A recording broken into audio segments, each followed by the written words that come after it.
Doctor சரஸ்வதியை பார்க்கலாமா? இப்ப வேண்டாம், இன்னும் அவங்களுக்கு கான்ஷியஸ் வரல. அவங்கள நார்மல் வார்டுக்கு மாத்தினதுக்கு அப்புறம் நீங்க போய் பார்க்கலாம். ரொம்ப தேங்க்ஸ் டாக்டர். நீங்க குடும்பத்தோட நிம்மதியும் சந்தோஷம் எல்லாத்தையும் காப்பாத்திட்டீங்க டாக்டர்.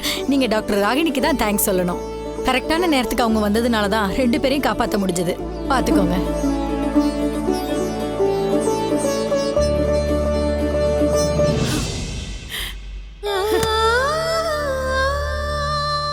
பாப்பா. டேய். ஏய் என்னம்மா? பாண்ணா. கியூட்டா இருக்கா? அடடே. அப்படியே சரஸ்வதி மாதிரியே இருக்குன்னு. அம்மா.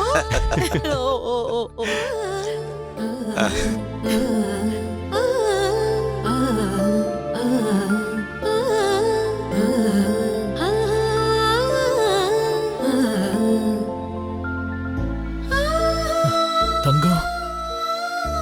அப்பாடா, நான் தான் அப்பா.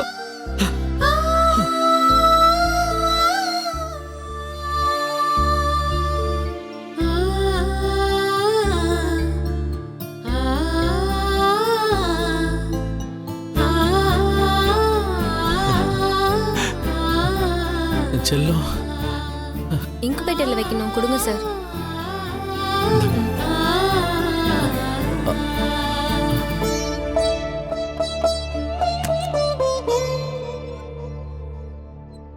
ராகினி, நீ செஞ்சிருக்கிறது ரொம்ப பெரிய ஹெல்ப்.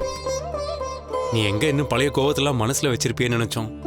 பட் நான் தான் சொன்னேன்ல, ராகினி நம்ம குடும்பத்து பொண்ணு. அவ யாருக்குமே கெடுதல் நினைக்க மாட்டா. நான் கூட உன்னை தப்பா நினைச்சிட்டேம்மா. நீ பண்ணிருக்கிறது உண்மையிலேயே பெரிய விஷயம். உன்னை நினைச்சா எங்க எல்லாருக்கும் பெருமையா இருக்குமா. ராகினி, என் உயிரை நீ காப்பாத்தி கொடுத்துருக்க. ரொம்ப நன்றிமா. ராகினி, நீ இன்னும் கோமா இருக்கிறேன்னு நினைச்சோம். ஆனா எல்லாத்தையும் மறந்துட்டு வந்திருக்கியாமா. நான் எதையும் மறக்கல, மறக்கவும் முடியாது. அந்த கோவம் என்னைக்கும் போகாது. என் அர்ஜுனோட இந்த நிலைமைக்கு காரணமான உன்னை ஒரு நாளும் உன்னை மன்னிக்க மாட்டேன். ஆனா அதுக்காக இந்த மாதிரி நேரத்துல பழி வாங்குற சீப்பான ஆளு நான் இல்ல.